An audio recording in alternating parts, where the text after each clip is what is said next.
up, everybody, and welcome to the 52 Scott Podcast. You're tuned in to our Black Friday episode. I'm your host, Freddie G, joined by K-Money, Slash, and Comedian 96. Collectively, we are the Mind of Men. Follow us on Twitter at 52 Scott Podcast, on Instagram and Facebook, the 52 Scott Podcast. And for all my YouTubers, don't forget to hit that like and subscribe button. And welcome to another episode of Black Friday. Okay, fellas. So, I didn't really want to address this topic because I feel like it's been kind of saturated throughout the social media and podcasting. But I watch a lot of different podcasts, and I'm always scrolling through social media, and I'm getting tired of seeing and hearing some of the same things over and over and over when it comes to black men. And I realized that for the most part, black men are keeping it up when it comes to black men. So what I want to do is I want to say a little bar to from 3 songs, and you guys will know what I'm talking about for this show now. Mm-hmm. Now, to our audience out there, I didn't disclose today's topic to the fellas because I wanted to make sure everything was organic and that we really dive in on this. So, and you guys will know where I'm going with this once I start to share these few bars from this song, right? So the first one is by Club Nouveau, and the name of the song was called Rumors. Uh-huh. I remember Rumors. So it started out by saying, how does rumors get started? They get started by the jealous people, and they get mad seeing something they had and somebody else is holding. Mm-hmm. So the next song is by Houdini, and it's called Big Mouth. Mm-hmm. And it starts by saying, there's a rumor being spread about me and the crew, about something we did or supposed to do. Mm-hmm. You might not have heard it, or maybe you had. Mm-hmm. But when I first heard it, all I did was laugh. Mm-hmm. I used to get angry and all uptight. You can say what you want, just spell my name right. Mm. Right on. Now, the last song was by Run DMC. It's called You Talk Too Much. Mm-hmm. And so it says, hey, you over there, I know about your kind. You're like the independent network news on Channel 9. Wow. Everywhere that you go, no matter where you are at, I say you talk about this and you talk about that. Mm-hmm. When the cat took your tongue, I say you took it right back. Your mouth is so big, one bite can kill a Big Mac. Oh. You talk too much. You talk too much. And you now, never shut up, man. With that being said, I wanted to open up the show with those verses by those groups because I hear this amongst a lot of black men about other black men, especially black men in Hollywood. And I keep seeing the same thing over and over and over and over, and frankly, I'm getting tired of hearing it, so I want to dive into it. Mm-hmm.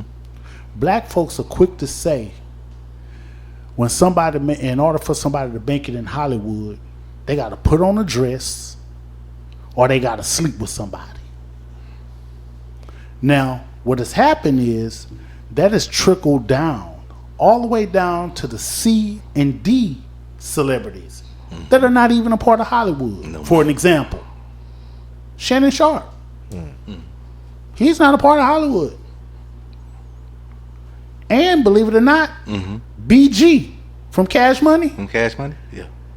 Him and Shannon Sharp, although they're not really compared on the same level, but they had what the youngsters call zesty moments. Mm-hmm.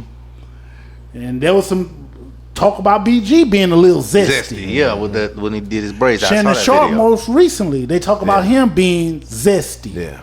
Yeah. And so I'm saying to myself, okay, what the hell is this? What are we doing? Yeah. What are we doing when we tear down other black men by calling them gay?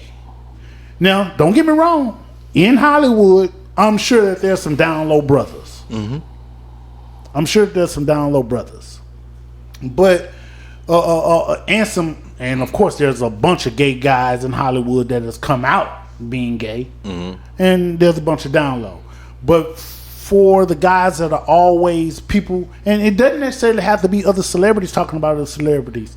It could be just regular folk talking about, hey, Hollywood this, Hollywood that, you got to put on dress to do all this here to make it and all that stuff. So what I want to do now is I want to name some white actors who put on dresses.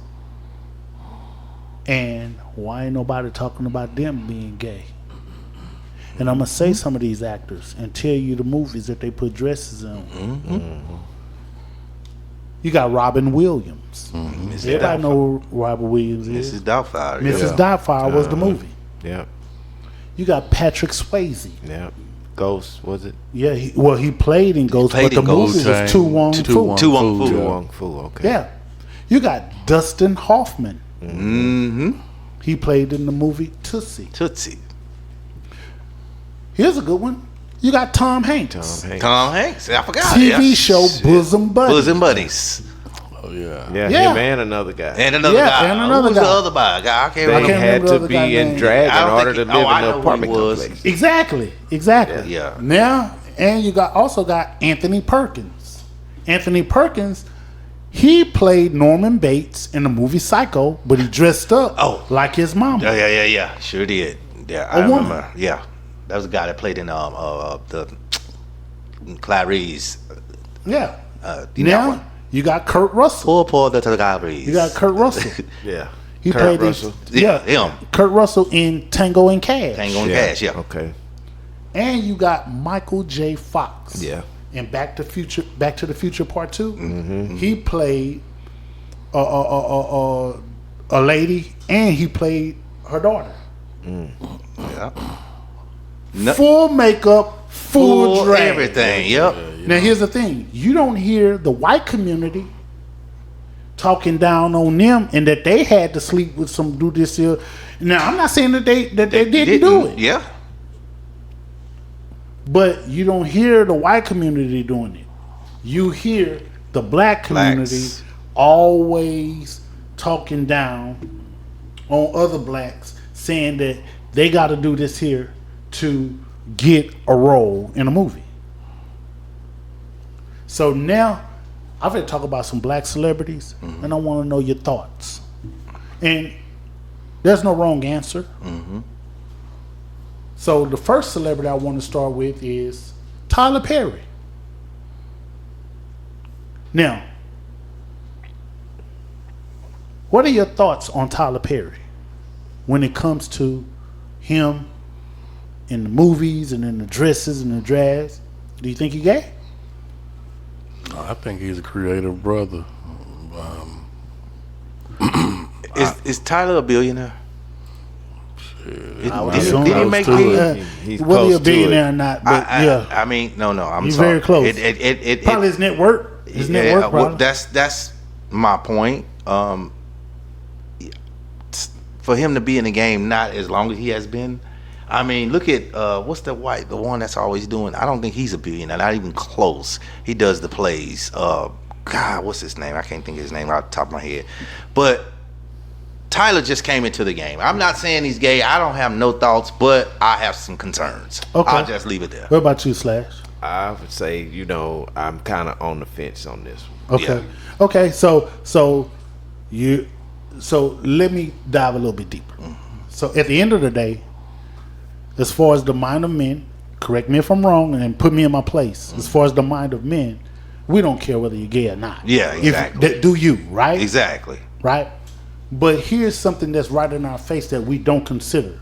See, when we look at Tyler Perry, and this is me just at the end of the day giving us something else to think about, and don't allow nobody else to control your thoughts about people. Right? Exactly. truth is right in your face, and a lot of us don't even consider this. First of all, Tyler Perry ain't Hollywood. Let me explain what I mean by that. Madea was created in plays pretty much on a chitlin circuit. That was created before he even started making movies. And it was based upon his mother and his aunt. So he's on the chitlin circuit doing plays and funding plays out of his own pocket, for the most part. Now here's another thing. Tyler Perry didn't go to Hollywood. Tyler Perry created his own Hollywood, which is in Atlanta. What you're not considering is the other organization, allegedly people. That's not based on color. That other organization, the one that begins with an I. I know what you know. Okay, That's what most let's people say assume. Illuminati. That's what there you you think. go. Okay. Yeah. We can touch on that in a little bit, but just give me a second. Yeah, that's what most people assume. That's all I'm saying. Yeah, but we're speaking of in order for you to get into Hollywood, the rumors. In order for you to get in Hollywood, Yes. in order for you to get roles, you have to put on a dress, and you have to, you have to sleep with somebody, or you're doing both. That doesn't apply to Tyler Perry with him putting on that dress to be Madea. Like you say, he created his He own created his own Hollywood. I get it. And he was doing plays on the Chitlin circuit, putting that dress on. Now, whether or not he's gay, don't know. What's Don't the know. Just Netflix saying. special? The name of what's his mother's name? I forgot. Because that's the name of the Netflix Yeah, special. yeah. And it pretty much breaks down, how he came up with the Madea character. Yeah. So Okay, so here's the next one. Jamie Foxx. We all know what Jamie Foxx played. He played Wanda One. Yeah. on In Living Color, right? Yep. Now, do you think he gay? Do you think he had to put on that dress to play Wanda in order for him to get on Living Color? No. Well, his name's not Jamie. He was already on there before. No. Yeah. Touch on that. What you say? So I know his name is not Jamie. He could have Okay. used any other name. I don't know. No, we're talking about Wanda, the character. Him putting on that dress. Right. I don't think he's gay. No, but Okay. you know. Okay. So do you think now when you looked at the TV show In Living Color, right? That's what Wanda we saw Wanda on, right? Do y'all consider that those cast members being on The Living Color? Do y'all consider them being in Hollywood? At that time. At that time, In Living Color Yes. on Fox, was that considered being Hollywood? that was Hollywood. That was Hollywood. Okay. Yeah. Okay. Now, was Jamie Foxx, did that character get him the role for him to be a cast member on In Living Color? Was he on In Living Color prior to creating the character he was on of Wanda? Yeah, he was on there. So that means he was already, He was already in. on there. Yeah. But Hollywood. then you gotta think who that was. That was Keenan Ivory Wayans. Yeah. The whole little deal right there. I'm So it glad- was black folks. I'm that was glad already you said that, doing because their own that's thing. actually where I was going with it. Yeah. Slash you on it. I'm glad you said that. That's why I was actually going with it. And before I go a little bit deeper with that, so do we agree that Jamie Foxx was already on The Living Color before he put that dress on to of be course. one? Yeah, he was. Yeah, he was already on. Yeah, I agree. And piggybacking off of what you said, Slash, in regards to Keenan and Ivory Wayans, you're exactly right. They created that sketch comedy show, and it was produced by a black man. Now, here's something. Y'all know who LaWanda Page is? That name sounds familiar. it does. That's Aunt Esther from Yeah. Okay. Now, check this out. Actually, in 1977, Red Fox had a character called Ugly Esther. And that was how Jamie Foxx came up with Wanda. Wanda, because of Ugly Esther. And this was created during the Red Fox sketch comedy show created in 1977. And it's so funny, man. Have you seen pictures of Esther for real? Yeah, I seen Man, that lady is beautiful. Yeah, I seen Esther it. Rose, And she not used to Esther do Rose, the LaWanda. fire Fire stuff thing, and yeah. all kind of stuff. That Yeah. lady's beautiful for real. She's not I'm on, like, on the Sanford and Son. yeah, boy, you need to go look at the pictures. You be like, no. Man, show me one right now, bro. Pull one up. Pull one up. We can Nah, solve she that right is. now. I agree. I've seen it. Yeah, I've yeah, seen she all people- right. I've seen. Yeah. She all right. Show me this. I know it's messing with your head. After the show, we'll show you. It's messing with your head. Yeah. Cause you like how? Okay, so let's discuss Eddie Murphy. Now we know, and y'all correct me if I'm wrong. The very first time I saw Eddie Murphy in a dress was Another Professor. Yep. Yeah. And he played all the roles. And he played all of the roles, right? Now, he was already in Hollywood.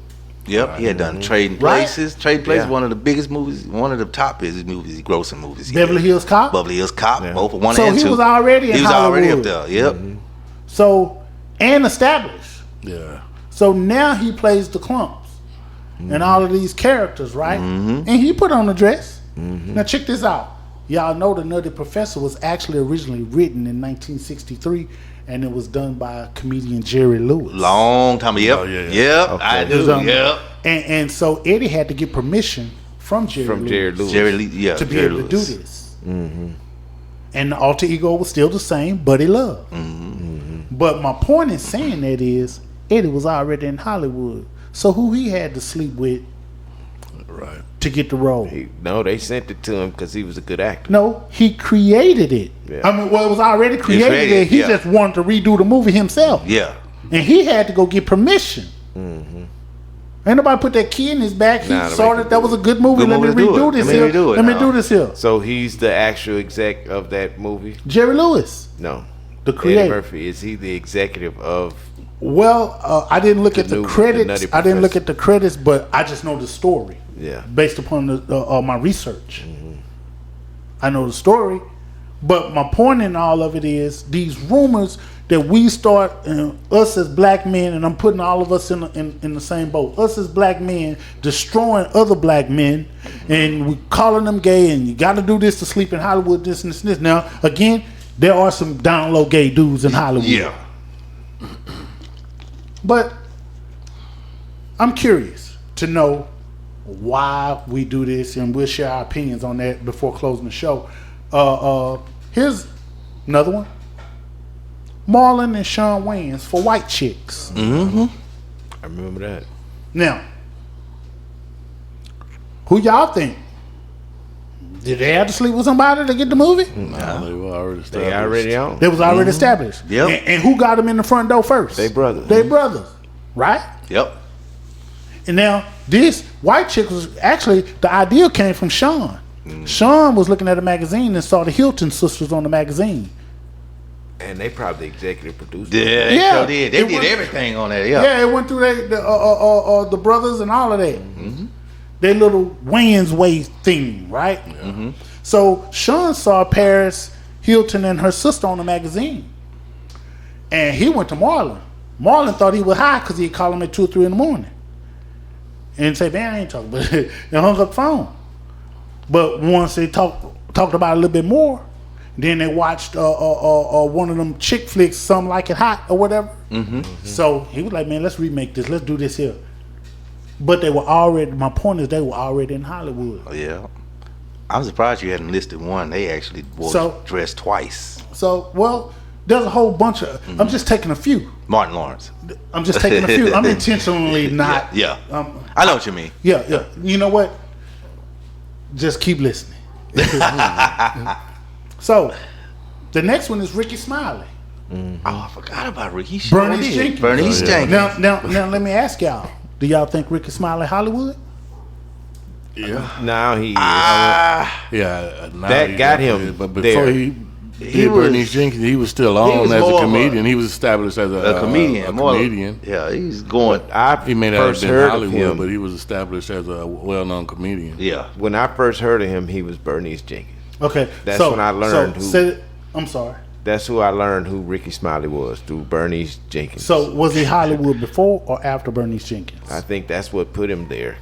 He wasn't there then. I think Lil Darryl and Bernice Jenkins got him to Hollywood. That's what I think. Okay, so let me say this. Let me ask a question. How many movies you think it take to make you Hollywood? And not the standard thing that certain individuals may say, or if you did this many movies, you had to sleep with somebody or whatever. But how many movies you think you got to be in? I think 2 to just 3. one good hit, 2 to 3. one good popular hit movie can make you a star. I mean, look at the girl from Transformers. I didn't know who she was. So Yeah. let me go a little bit deeper. Yeah. You said that you think that Bernice Jenkins and Little Daryl, the characters that he played, got him into Hollywood? Got him in Hollywood, I think so. Which one do you see the most? Which one do you hear about the most when it comes to Ricky Smiley in Hollywood? Little Daryl. You saying Little Daryl? Yeah. Okay. Well, I disagree. But anyway, Yeah. let me say this. He never played Little Daryl in the movie. No, he didn't. And he did a total of 8 movies. He only played Bernice Jenkins once. And that was on First Sunday. Yep. And that was a black movie written, produced by David E. Talbot. I got And it. that character was created because of the church and the upbringing and stuff being around the church. So if he done a total of 8 movies and never played Little Daryl, which ain't got nothing to do with putting on a dress. I get it. But And- Lil and- Daryl, he did an interview with the actual cops from First 48s with the lady, and that shit went viral. Okay, that's fine. That's why I think. Hear the point though. Yeah. No, go ahead. Ken. No, I'm trying to remember what he did. What He did a skit with the the Miss, what's the lady name? The black lady from Memphis, the Memphis cop, the black lady. Caroline Mason. Caroline Mason. And the other cop, they were trying to find a murder suspect with Lil Daryl was asking him questions. But And here's the thing. But that went viral. Here's So, the thing. Yeah. Going viral and being Hollywood is 2 different things. Yeah. I That's get 2 you. different I get things. you. I get you. So my point is so he only played wore the dress one time in Yeah. On first Sunday, and that was it. Out of being in 8 movies total. Mm-hmm. Okay, the next one, Martin Lawrence, which you mentioned. Of course, we know Martin Lawrence played Shanae, and he his played his mom. mama, right? Mm-hmm. Now, And the movie, the 2 movies. Big Mama House. Big Mama House. Okay, so with that being, but we know that the first time he put on a Dress was in Martin, yeah. was in Martin. Let me ask you, do you think Martin brought those characters to Fox, or did Fox write those characters in for him? I think Martin brought Martin those brought characters. those, Yeah. yeah. The mama and yeah. Oh, okay, yeah, so yeah. did Hollywood make him put that dress on? No, not at all. Okay.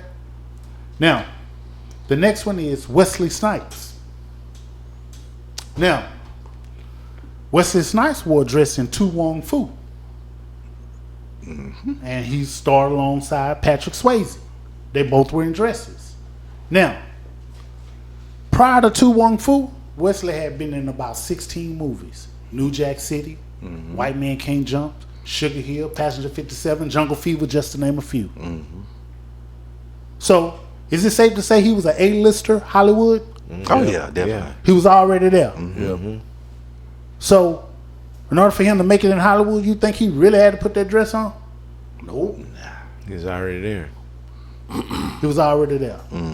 So, with that being said, man, I'm starting to get a little tired of us taking rumors and we're running with it. Now, if we're going to take a rumor, because we do a podcast, we do discuss rumors here. If we're going to take a rumor, even if you're out in the streets, at least say the word allegedly. At least say, man, allegedly, man, I heard that so-and-so did such. Well, look, I don't know if it's true, but I heard such. That way, you give the person who you're giving this information to, you don't cloud them, and they may not even know that they're being clouded. You don't cloud it. You don't cloud them with your opinions about something, and now they take it and run with it as if this is actual truth. You know, so you know, I kind of get tired of. I'm starting to get tired of seeing all of the black men tear down other black men, especially when these black men trying to get their money. Yes, sir. And who cares whether or not you're gay? You know, as long as you don't come around me messing with me with it, I'm cool. I ain't, you know, but who cares whether or not you're gay? Right. So with that being said, man, this brings me to my black fact you can't take back. My black fact is about Flip Wilson. And he was the first comedian to create a character by the name of Geraldine Jones. During his Flip Wilson sketch comedy show between 1970 and 1974. In 1970, Flip Wilson broke the barriers by being the first black star to host his own variety TV show. In the show's prime, it was the second most watched program in the United States. And Flip was presented as TV's first black superstar on Times Magazine cover in 1972. He was the first major black comedian to appear in drag with his portrayal of the sassy Geraldine Jones. So with that being said, think about spreading rumors about black folk, especially black men on black men. Think about spreading these rumors. Because at the end of the day, if you actually truly run into that person that you're spreading that rumor about, you better keep that same energy. This concludes another dope episode of Black Friday. Tune in tomorrow for Music Monday. Don't forget to follow us on Twitter at 52 Scott Podcast, on Instagram and Facebook, the 52 Scott Podcast, and follow my YouTubers. Don't forget to hit that like and subscribe button. And remember, the only way we grow is if you let them know.